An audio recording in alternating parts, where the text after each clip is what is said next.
this lesson, you'll learn about the role of both oral traditions and written traditions in West Africa. You'll also explore West African music and visual arts. Along the way, you'll see how the cultural achievements of West Africans continue to influence our world.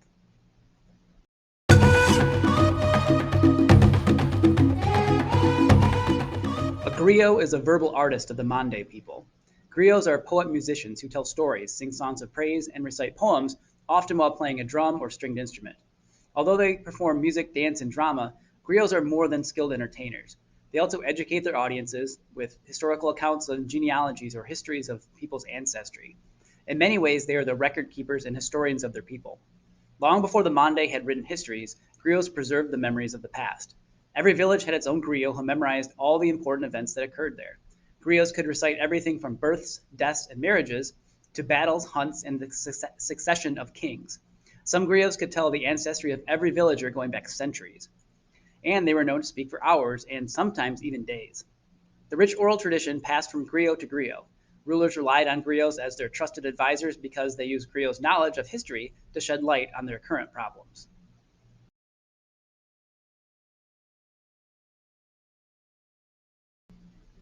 The art of griots remains alive today. Some of the most famous artists in West African popular music are griots who change traditional oral works into modern songs. Poets and storytellers make recordings and appear on radio broadcasts performing both old and new works.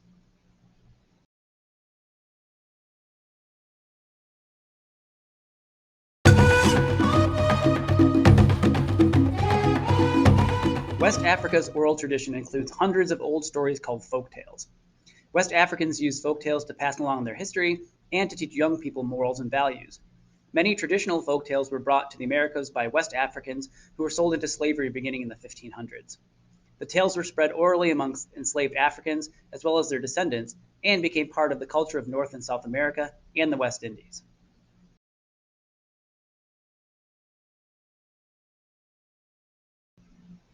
One example is a type of folk tale known as a trickster tale. These stories tell of a clever animal or human who outsmarts others. Trickster tales are popular in many cultures. In West Africa, one famous trickster was the hare. West Africans brought tales of the hare to America, where he became known as the Brer Rabbit. In the 19th century, a writer named Joel Chandler Harris retold a number of African American stories about the Brer Rabbit. These stories have since been woven into American culture.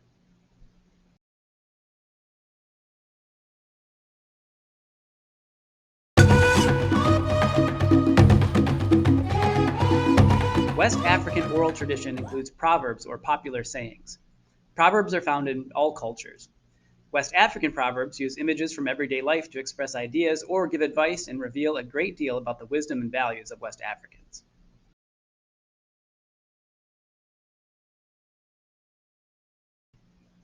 One proverb illustrates how West Africans valued their stories. The proverb states, "A good story is like a garden carried in a pocket."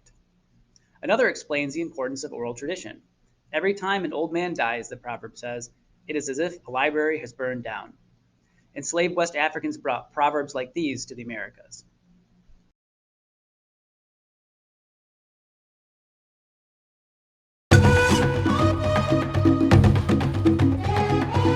After Islam spread to West Africa, written tradition became much more important.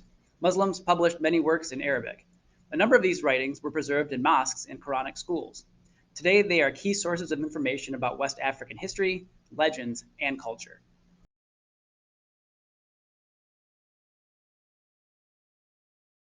Modern writers in West Africa are adding to the literary legacy of the region. Some of them have turned ancient oral traditions into novels and other works.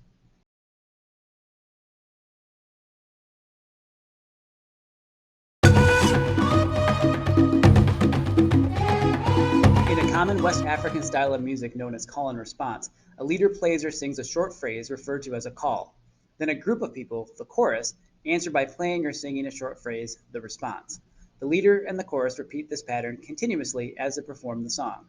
It sounds something like this. Awenye makule boba koni wofia. Yeah, boba koni wofia. Awenye makule boba koni wofia. Yeah, boba koni wofia. Enslaved West Africans brought call and response songs to the Americas. Slaves used the songs to ease the burden of hard work, celebrate special occasions, and express outrage at their situation. This African tradition has been influenced by many American styles, including gospel, jazz, blues, rock and roll, and rap.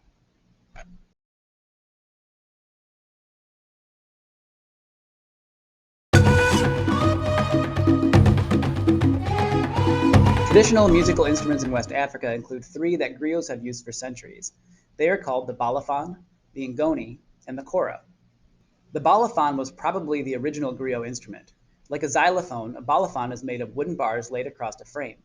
The musician strikes the bars with a mallet or hammer to make melodies. The balafon is used today in popular music in modern Guinea. The ngoni is a small stringed instrument made of hollowed out wood carved in the shape similar to a canoe. The instrument's strings are made of thin fishing line. The ngoni is the popular traditional stringed instrument of Mali today.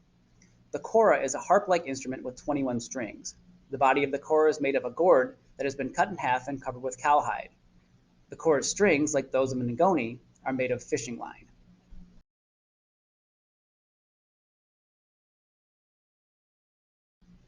West African musicians have introduced their music to people all around the world.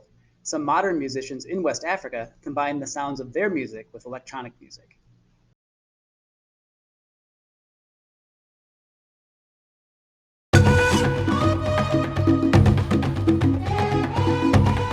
Drums play a significant role in West African culture.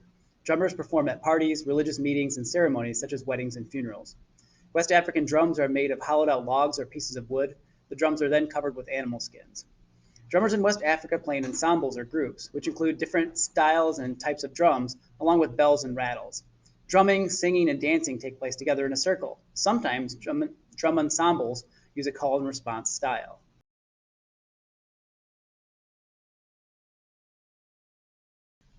West Africans brought their drumming traditions to the Americas.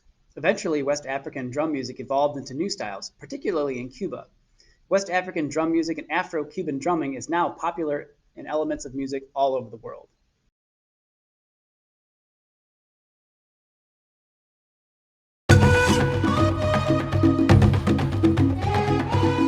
West Africans perform dances for all kinds of occasions, including rituals and ceremonies that commemorate important events in people's lives.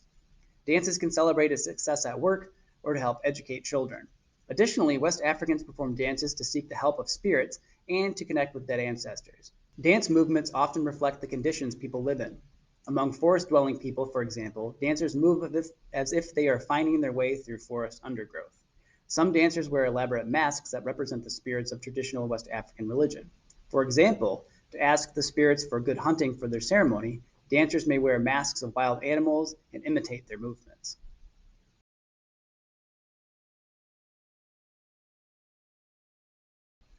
Today in West Africa, dance is as much a part of life as singing and drumming are. Traditional West African dances are still performed in Africa and all around the world.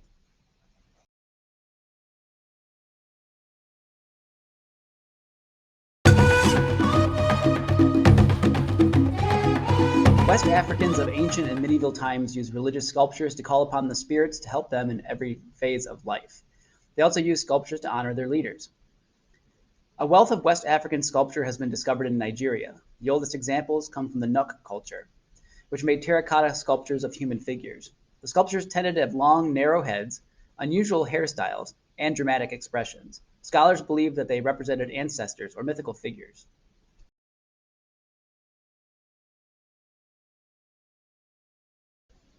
The Yoruba people also made sculptures of terracotta. Later, they used bronze and copper. By the 11th century, they were making brass sculptures of royalty. Over time, they taught their neighbors in Benin how to make brass sculptures. Benin artists produced sculptures in honor of the royal court. By the 16th century, they were creating elaborate plaques that showed the king's power and authority.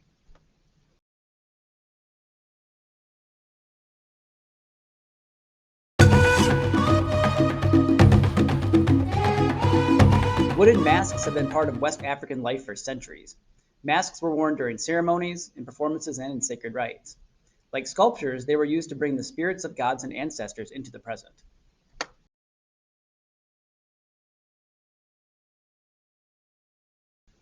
Because West African masks are detailed and expressive, they've inspired a number of artists around the world. Among these artists is Pablo Picasso, a world famous Spanish painter from the 20th century.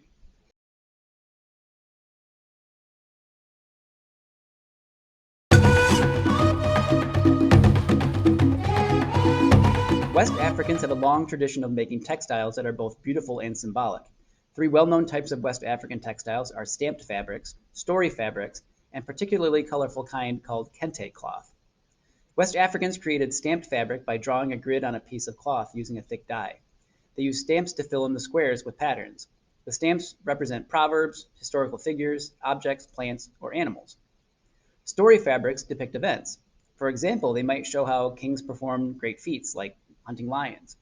Some West Africans make story fabrics using a technique called applique, in which smaller pieces of fabric are attached to larger background pieces to form designs or pictures.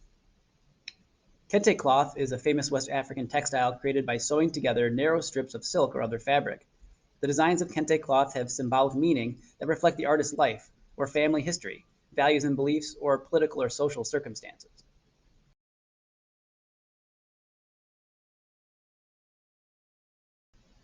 The influence of West African textiles is evident in quilts made by African Americans.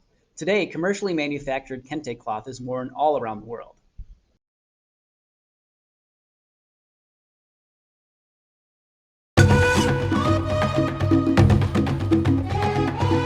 West African visual arts also include the design and decoration of everyday objects.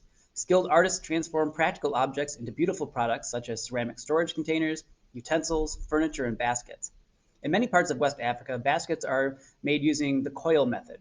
The basket maker winds fibers into coils and then uses strips of fiber to bind the coils together.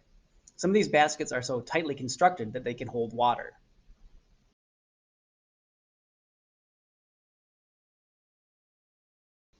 West Africans brought their basket making tradition to America and taught it to their descendants.